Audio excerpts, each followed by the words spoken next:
Recording. Yeah, you sure? Yeah. So, hi Janet, and welcome to the Story Behind Empowered Women series. So this is the first one that we're recording today, so welcome to the show. So Janet, I met you some time ago. We met at an event. It was an author event, and you're a writer of a book. So can you just explain to the audience what you do and a little bit about your book? Okay, big question. So what do? I'm a speaker and an author. I'm also a photographer, and I've combined all of that in my book, which is Happiness Millionaire: Positive Images for a Rich and Powerful Life. And what got me into that, I kind of fell backwards into it really, because I was a commercial photographer in sort of 2008, 2009. And I had been for about 5 years. My customers were all marketing consultants and stuff. And of course, we had the famous crash, didn't we? And the marketing consultancies were going out of business like flies, which meant that my business was also affected. And at the same time, I had an opportunity to create some images for an organization in America called the Napoleon Hill Foundation. And I was also asked to be a contributing author at the time, to just write a chapter, which I thought was fantastic because I'd always wanted to be an author. So I was really chuffed with that. And then they asked me to do some photography. I thought they wanted the cover photographed. So I said, oh, I'd love to do that. You know, like, give me a brief, what do you want?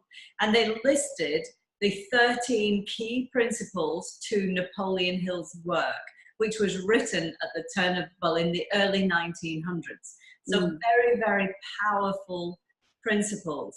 And at the time, I said yes straight away. And at the time I was thinking, how do you photograph those? Well, by the time that came, I had done enough mindset work on myself and reading and everything that I understood that when you say yes to something, the how shows up. And the how did show up, and I created those 13 images, and they were published then in a book called The Path to Riches. Now, I don't have a copy of that with me. It is available on Amazon, and it's basically stories of people who have broken through adversity and challenge by using Napoleon Hill's work. So you know, are you still doing photography, or is this now your main focus, working as an author and helping people to understand about the richness of happiness? Yeah, the photography I do for myself now, because at the time it was so hard to get clients. Because if I heard it once, I heard it 1,000 times. Oh, I've got a digital camera, I'll do that myself. That's not quite what's behind photography. That's just a medium of capture. But anyway, I decided I would use photography for my own skills. So I now use that as I'm writing blogs. I used it in my book. I've got a new project, as you know, that we'll talk about later, and I do all the photography for that. So I never need to pay expensive photography bills. And that can be quite an expense. I mean, I know. I mean, I hear what you're saying as far as photography is concerned, because my partner is a very keen amateur photographer, and what he talks about and what he produces and what I produce on my simple digital iPhone is very, very different. And there is this fascination that I've got looking at the complexities of it. So it must be pretty rewarding for you if you can actually incorporate that into the work that you do anyway, because it's a passion of yours, isn't it? Oh, absolutely. You know, I've been doing it for a long time. I have a degree in it, and so it's very much at the core of me, but I use it for me and for being able to get my message out there and then empower other people, you know, visually and through words and through speaking and things like that. Of course, yeah. So I mean, I'm intrigued about what makes women, what makes all of us empowered, and this series is all about the story behind empowered women. So, you know, can you share some of your story, Janet, of why this came about for you? Because I know that it wasn't just an easy, you know, you explained it in such a beautiful way, but this was not an easy journey for you, was it? No. And I don't think that there is an easy way to empowerment. I think there's an easy way to just passing your time in life. I think that can be done easily. But if you wish to truly live, then that isn't an easy path, but it's very rewarding. And my kind of journey to empowerment probably started in 1994, when my dad took his life, because that shattered mine. So before that, I was doing everything I was supposed to do. You know, I was a mother. I had my daughter was 2. I was 7 months pregnant with my second child. I think I was about 31, I think, something like that. And we were building and developing our lives, doing everything that, you know, ticking all the boxes. But looking back, it wasn't really bringing me fulfillment. It wasn't about Janet Jones. This was just someone who was doing what was expected. And I lived a lot by my dad's expectations. So when he took his life, that shattered all of that. And I can remember thinking, I can now live my life, but I didn't know what that was. And that was the beginning of the journey. And I hit a very dark place. I managed to keep the outside bit juggling for about 6 years. And during that time, I had another child. So then I had 3 children.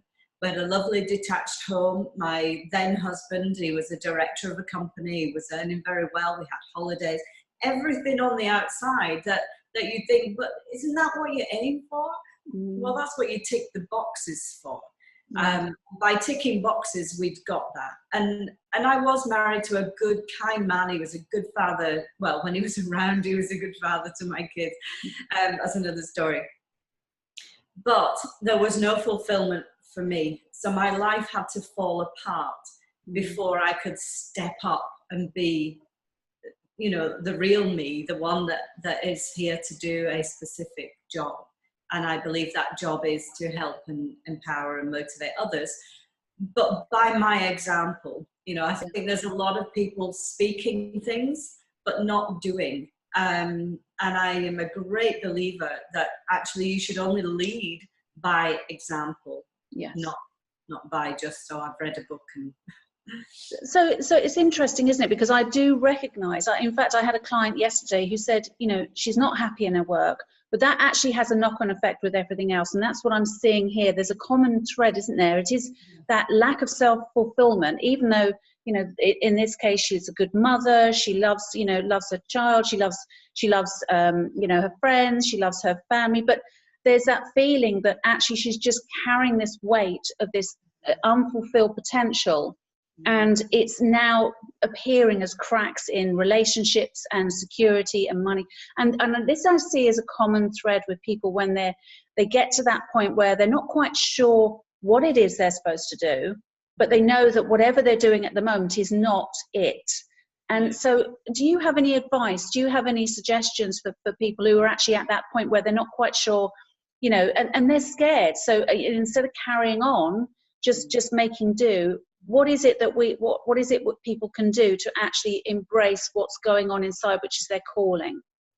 I would say that the first thing is a recognition of that. You know, when you can when that happened to me, I didn't recognize it. I was in such pain, and my life just split. I can remember feeling like 2 people. There was this outside person doing all the stuff, maintaining this lovely home, taking care of my children, being a good wife. I was a full-time mum at the time, which I don't think is particularly healthy, unless that is your calling. And that isn't every woman's calling. No. It's every woman's expectation, but not every woman's calling. And there's a difference there. And so my memory is that inside I was very hurt and broken, but outside I had this facade of, you know, the woman who held it all together, very independent, in control, sort of. And one afternoon, those 2 worlds just smacked into one another, and they kind of crashed each other in a way, and I just fell apart. And I can remember it was a Sunday afternoon and it was a glorious day. I mean, it's like, why would you have a breakdown on a beautiful sunny July afternoon when your kids are playing out in the garden and life seems perfect? But, you know, we don't have control of that timing. And so I remember being in the kitchen when these worlds collided. And I made my way to my husband, who was working in the study. And I just said, I can't do this anymore. And what I meant there was, I can't do my life anymore. All this that I've built and created. And that was scary. But I couldn't stop it. It was a train crash, an emotional train crash. And at the time, I just thought, I only have two options to get out of this situation.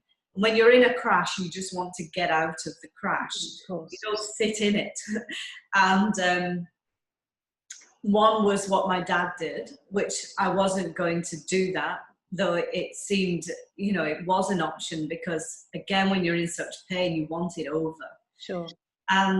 But I had 3 young children, and so I thought the only other thing is antidepressant pills. And that made me feel so weak, and I did feel weak at the time. And so anyway, I just thought, I'm going to have to do that for the sake of everybody else. I'm going to have to do that. So the following day, I took my children to school, and when I came home, I knew that my next step was I was going to have to reach out for help to the doctor. But fortunately for me, a booklet had arrived. The post was there first, and I picked up the post, and on top of the post was a booklet, and it was facing up. And if it hadn't have been on the top, I don't know what might have happened to me, but this is a much better story, because the words really spoke to me, and they said, achieve the impossible and break through to an extraordinary and fulfilling life. And I just thought, that's it. That's what I want. It's what I'm looking for. I knew it wasn't going to be easy, because it talks about this breaking through. So it wasn't a pill, you know. And so I read this booklet, and it was just a sales booklet, but something resonated. And it was a 30-day free trial of some audios by a guy in Napoleon Hill. So I figured, I've come this far. I can do another 30 days. And if it doesn't work, then I will call the doctor. So the audios came, and it just made a lot of sense. It just spoke to me. And the starting point is, you have to ask yourself, what do you want? Well, when you're caught up in running a home and dealing with children, you are so on the bottom of the pile. It never occurred to me to say, what do I want? My life had been built on pleasing my dad. You know, and the whole story is actually in my book. And I used to do a talk based around this. And so many people resonated, because we spend so much of our life doing things for the sake of other people. And you have to be brave to step up and say, now I'm going to do things for me. And that's not in a selfish way. Because when we are our true, authentic self, you have so much more to give to others. You know, when I did step into that space, and it was a journey, believe me, with loads more ups and downs along the way. And eventually my marriage gave way. But that meant my children met me. And now I have fantastic relationships with my children that are based on truth, and they know me. So, and that's a blessing for me and for my children. I wholeheartedly resonate with that. I can absolutely, and I know that a lot of women will also recognize the message that you're telling, you know, you're sharing here, because it is, you know, we don't recognize that we're doing for everybody else and putting ourselves last on the list. And I too went through a crisis, and I got to that point, and I resonate with that. It was a beautiful Sunday morning. It was peaceful. The family was supposed to come over, and at that point I went into that, you know, my life is ending. I can't do this anymore. And I had no recognition up to that point, but suddenly there was such clarity. So do you think it gets, sometimes we have to get to a crisis point, or is there this ability? I mean, I guess now, because we didn't have the tools then, we didn't have the supports, did we? You know, people saying, hang on a minute, you don't have to do it that way. But now there is so many tools out there, so much research, so many books to help us, aren't there? As, you know, I mean, yours is a classic example. It's a really interesting question, though, because if that had arrived on any other day, would I have seen it? Yeah. Would it have? And it wasn't here; it was here. Yes. Would it have grabbed me if I hadn't hit that really low point? Can the message come in? Yeah. And I don't really know the answer to that. The optimist in me wants to say yes. Yeah. I've been asked that many times when I've been out speaking, and it's a very important question. And I honestly don't know the answer. Yeah. To it. Now, you know, but I know that it's important. And this is kind of looking backwards, really. Yeah. That when you're in those darker places, just keep breathing. And I guess trusting. Yeah. I think that it's really interesting that you're actually talking about this particular point, but because I recognize, I look back sometimes and think, oh my gosh, what would my life have been if I hadn't been in that particular moment and that I made that choice. Yeah. And it is, you know, it is that we have as humans free will, and we have choices all the time. But when we look at what triggers us to make the choice to stay in our stuff that we don't respond to anymore, or we don't enjoy, and why do we get those triggers to actually make those bold choices to actually honor our true self? And I think there must be at some level a subconscious, because that's what I've recognized working with people with the subconscious mind. Subconsciously, you would have put out there and said, I need rescuing, I need pulling out of my stuff, I need someone or something to help me. And that's what I think is the common denominator, which is what I'm fascinated with the people that have actually gone from that dark place to empowerment, when they suddenly realize that they've got choice. And that's a really rewarding part of their existence, and it also helps their purpose to unfold as well. So I do believe that we have a purpose or a reason why we're here, whether it be a mother, whether it be in business, whether it be to inspire others, whatever that role is, there is that purpose. So it is about fulfillment and honoring yourself first and foremost, isn't it?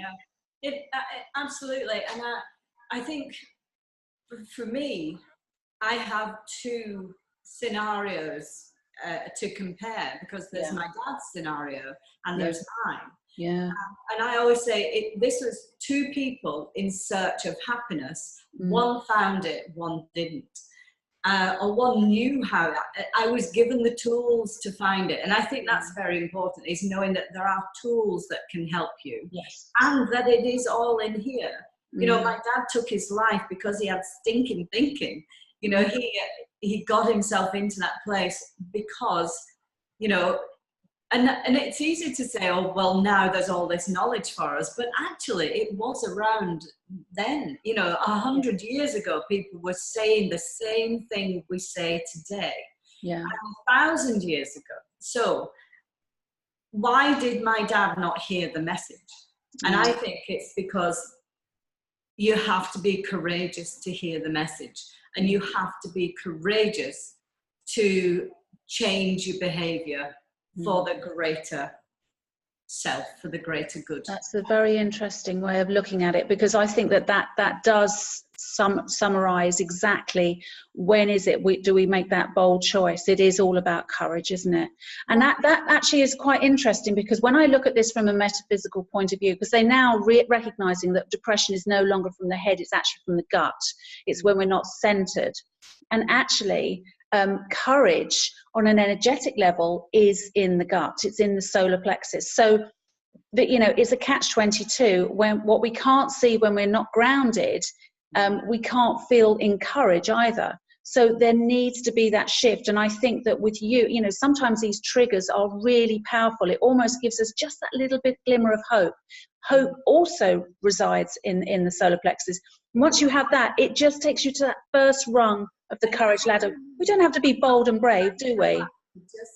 And I think that's what my dad didn't have. He didn't get a glimmer. Yeah, that's it.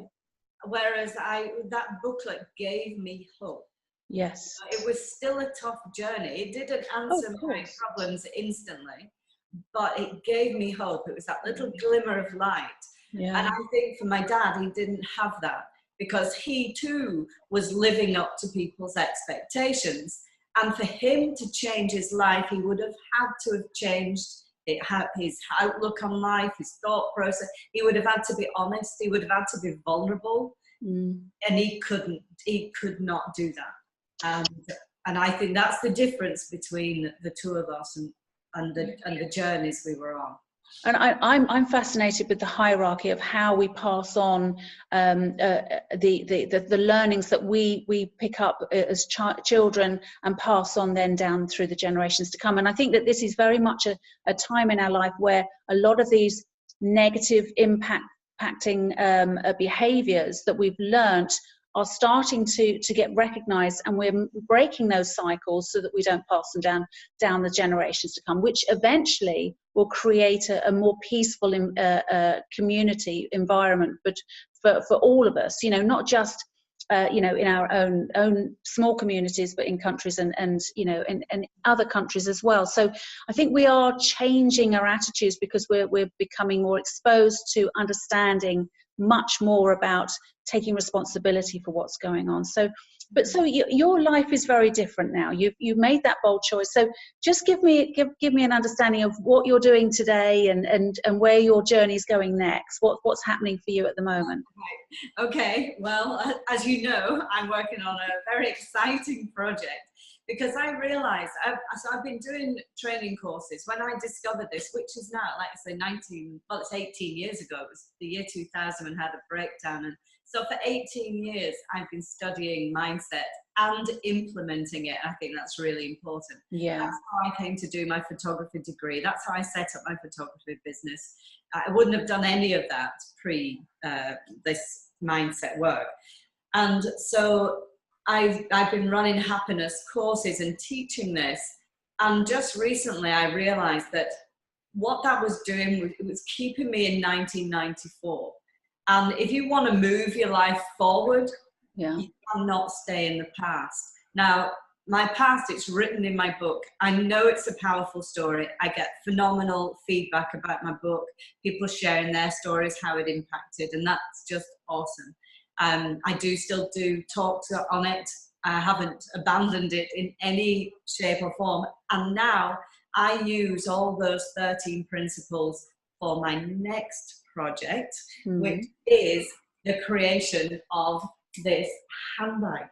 It's beautiful, isn't it? It's absolutely stunning. But it's not just a handbag, because as you can imagine, after what we've just spoken about, I've built a lot of that into this handbag, because I believe we need subliminal messages with us all of the time.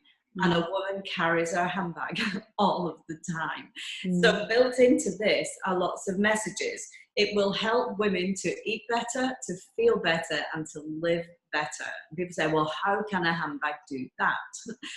Well, at the moment, from what I see, we're living in a time where we have a crisis on the food that we eat. As you just said, happiness and being centered comes from the gut. And when we eat well, we feel completely different. But when we're busy and we just grab stuff on the go that's full of fats and carbs and sugars, because it's there and that's all we've got time for, it affects our mood. When our moods are affected, that really affects how courageous we are. And so ultimately, it affects how empowered we can be and how authentic we can be. And this came about because I got sick 18 months ago. I was very sick. My immune system went low. I'd basically been overworking. I was doing just as I was saying. I was eating on the go, and I was eating all the wrong stuff. I was drinking caffeine drinks because my body was crashing, but I didn't have time for my body to crash. And I don't drink tea and coffee. And I had to prop it up. But what I was doing is I was wearing out my adrenals. So I ended up not only with a virus, I had adrenal fatigue, my low immune system, and I was completely wiped. And I realized I had to start packing the nutrition in, but I was too late. However, I was doing some work at the Royal Bank of Scotland in Manchester, and I would go in with a cool bag because I knew then I needed to control my food, right? So I had my cool bag and with my nutritious salad and my vitamin pills, everything. Then I had a plastic bag for all my work stuff, and then I had my handbag for my girly things. And I felt I looked ridiculous, but I didn't know what else to do. Anyway, eventually my body completely crashed. I went to the doctors. They said, look, it could take you up to 2 years to get better. I mean, I don't have 2 years. No. So I knew I had to let my body recover in its time. So I was lying on my sofa, flaked out in the afternoon. And this idea came into my head. What if we could have a nice, stylish handbag that had a cool bag section on the inside so that you were in control of what you ate on the go. And so that is what is now on the inside of this bag. I got the whole vision came into my mind. So there's the cool bag section. And you put little ice packs on the inside. There's a place for your water and you put your food in there. Also, what's great about it is in the winter, you can put hot soup in. I got stuck on the train the other day and there was no food on the train. 3 hours we were on there. Well, I had some nice hot soup in my bag, so I felt a bit smug. So you're saying that actually that you can actually put cold food in there or hot food, so it depends on your preference. Okay, fantastic. My soup, it lasted, I put it in the morning about 7:30, and it was still a really good temperature to eat at 12:30 in the afternoon when I was stuck on the train. So that was great. So that's the food side.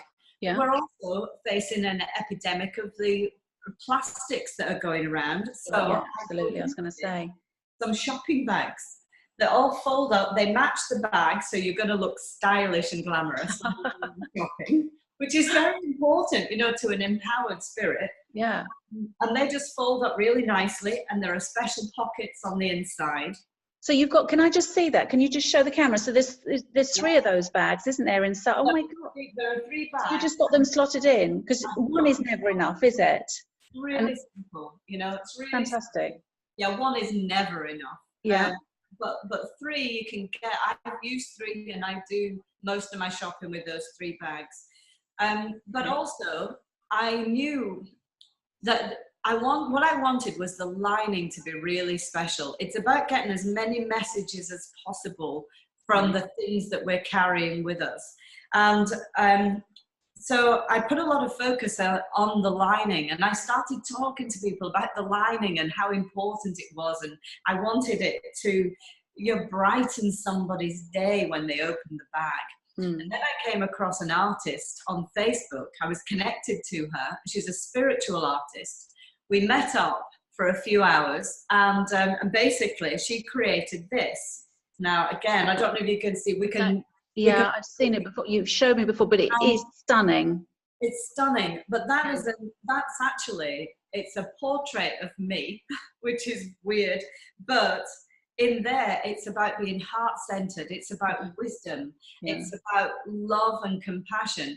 Everything that we need reminded about on a daily basis. So her name is Grace, and that's because apparently I Googled this because I felt she was after a name, and knowing that it was a portrait of me and it's about, you know, this message, a bigger message, I looked up the meaning of my name, and it means God is gracious. And I just thought Grace is her name. Yeah. And this is not, it's not just my message now. This becomes Grace's message, which is lovely in itself. And it's a subliminal message because I work with women and their handbags. I can read a woman's handbag, and our handbag represents our life. You know, everything that's contained in it will actually be a reflection of what's going on for them. So this handbag has got intention, and it does affect us. It affects our environment, our relationships, and everything. So with that subliminal messaging, we're carrying that around with us. We're infusing that into our life. So I think that's very unique to actually have something as beautiful as that, you know, woven into the very idea of this handbag. It's fantastic. Because on a daily basis, each time you go in, your mind is being Yes. this information. So when you go in to see a client or whatever, you're taking a different part of you in there. And also on the front, there's all kind of security and stuff built in. It's got a double zip, and this flap flips over the double zip, so no one's getting in your handbag.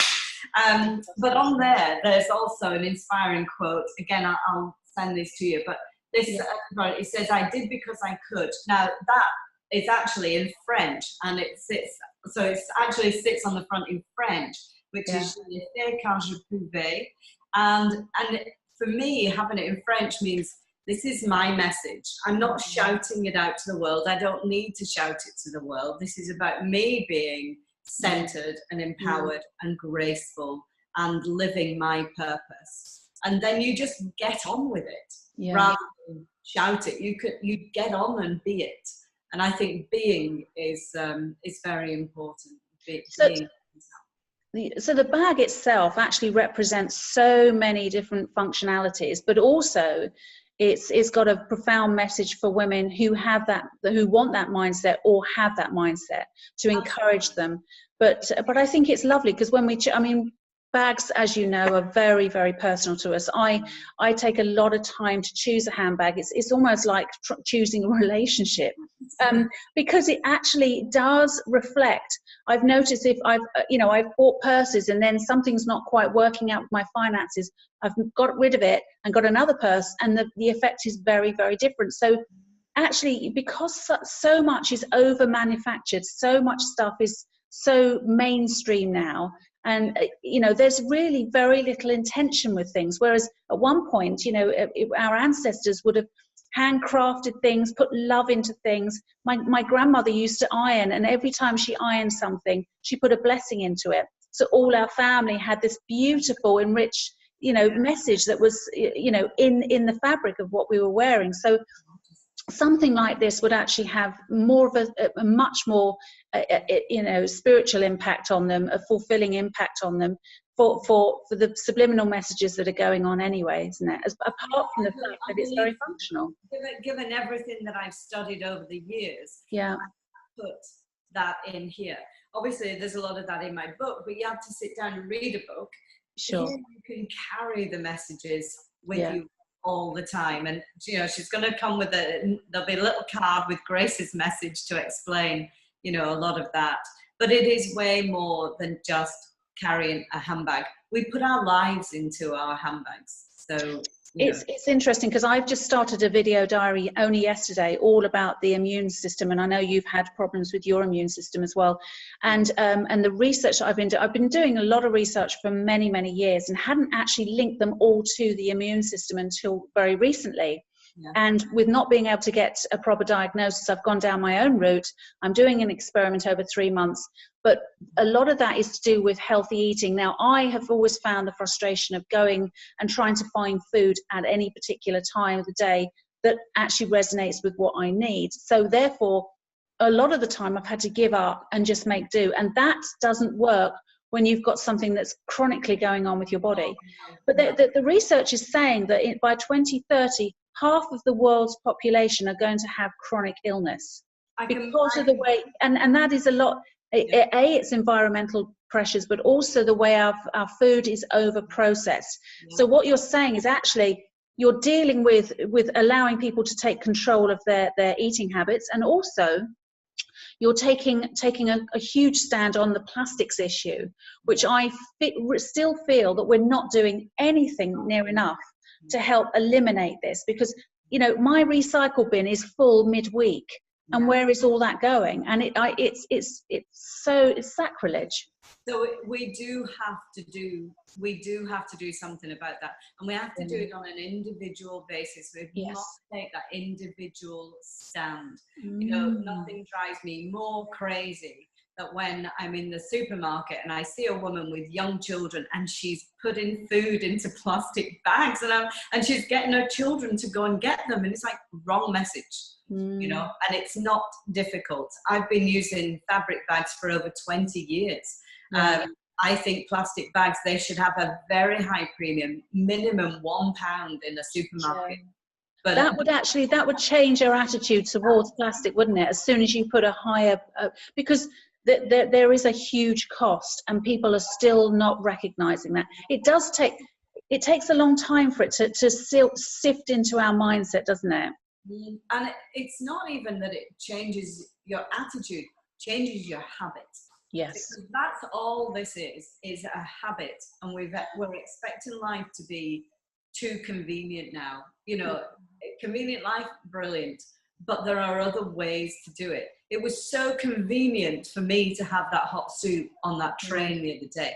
I was going to a meeting and I knew I needed to eat beforehand. I knew I didn't want to just grab a sandwich from the Smiths or wherever.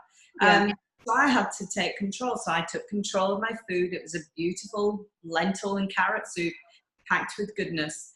But going back to the immune system is fundamental to everything. Yeah. We have to have a good immune system, and people do not know enough about that. We just link it to having a cold, but it's way, way bigger than that. You know, it really knocked me for 6. I was stunned at what that could do. So my immune system had fallen off the scale, and the scale is so broad. I can't remember the numbers now, but the scale is really broad. Yeah, I've recognized that. And I've fallen off this scale. Well, I'm sorry, even if you are close to that scale, you're going to be sick.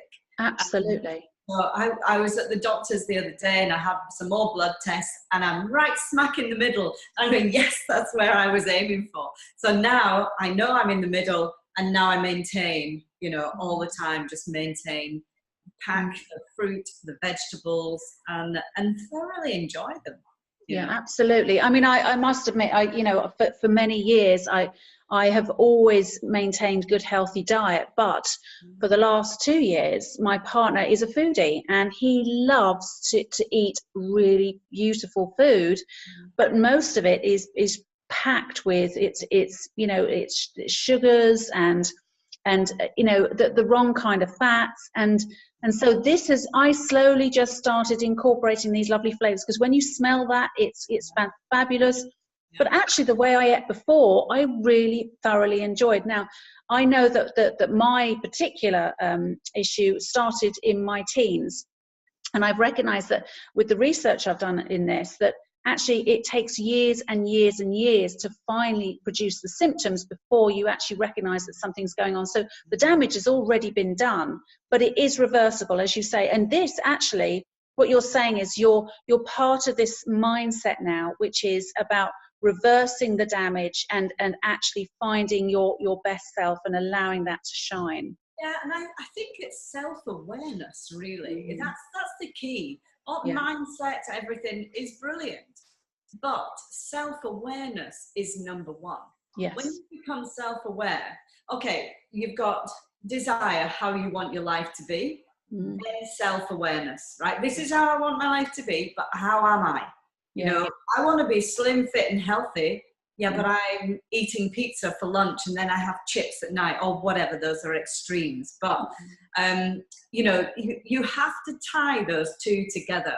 And when you really want something, you must make changes with the self, in the mind, in the body, with everything. And we need help to do that. You have to connect to the right people. You have to use the right stuff. You have to use the right language in your mind. Yeah. When you make those decisions, then there are the steps to follow. Those steps are in my book, and they are built into this handbag. So how, if people want to get hold of your book, Janet, how can they? Well, it is available on Amazon, but so if you go straight to Amazon, then you just search Janet Jones and Happiness Millionaire. Or you can check out my website, which is happinessmillionaire.com, and there are more details about the book and about me, etc. on there, and there'll be a link to my handbag. If you want to go directly to the handbag, there is a website called janetjonescollection.com. So you can bypass my website and go straight for that one and take a look at that. So just out of, do you have a price for this yet? Is it on sale now? Is it out there for people to be able to buy? It's going to be on sale very soon. And my price, I'm working very hard on. It's not going to be cheap, but then it has so much to offer. It's a lifestyle handbag, isn't it, really? So, yeah. And it is high quality. It's all made in the UK, and the people that make for high brands. So, you know, I've gone for high quality because I believe we're worth it, you know. Yeah, absolutely. And you have to invest in yourself to change yourself. Oh yes, absolutely. I invest in handbags that last me several years, and then when I've changed, I realised that my bag needs updating, and that's how I work. I mean, obviously, I have evening bags. That's very different. But your main everyday, you know, going to work and you know, going about your business. Your functional bag, is very different. It should be something that's very special to you. And I think that that's it. When we buy something that's cheap and fake, that shows that there's an underlying message that's going on with our you know, our lives. So that's how we think about ourselves. And the other thing about that is also when we buy cheap, we treat cheap. So we throw away. And what's one of the big problems with the planet? Absolutely. We're over-creating and we are throwing the throwaway society. In the last 40 years, we've created a phenomenal problem. And that's where I think behavior and habits need to change. And we can change that by doing things differently and by buying those quality things that you know will serve you for a long time. That's the key. We need to put some thought into what we're purchasing. Absolutely. I used to have a shop that I sold as an agent, secondhand high-end designer clothes and handbags and shoes to recycle. And when I was doing my research behind that, I was astounded to find out that actually on average, the average person throws away their entire body weight in clothing every year, which is unbelievable, because if you think about the amount of people on the planet, so you know our sense of, you know, reasoning as to, or justification behind this you know, get it cheap and get it thrown out again is just senseless, isn't it? So well, even the charity shops, so you send it to charity shops, they hope to sell some stuff, but the things that don't sell, they go to third world countries. The third world countries now are inundated with clothes that they now have markets to try and sell on these clothes, and nobody wants them. It's like the big massive jumble sales in the third world countries, and it's just it's just this horrendous pushing that focus away from us so that we don't have to deal with it. Well, so we need to take control over that ourselves. Absolutely. I could talk to you all day. I mean, there's absolutely so much that we could talk about and discuss more about your life and you know, the essence of your books. But so people can actually find what, darling? So we can maybe chat again. Yeah, absolutely. I'd love to. But all the information about you is on your website, and also you can be directed. I get it from your website to you know, to look into your handbag as well if anyone wants to purchase something as a nice Christmas present.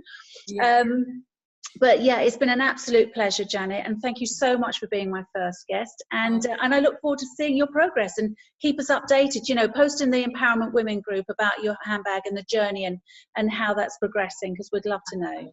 I would love to. Brilliant. Thanks so much, Amanda. It's been a joy to be your first guest. I'm excited for you. It's my pleasure. Thank you so much, my darling. Take care. Bye-bye. Bye, Amanda. Bye.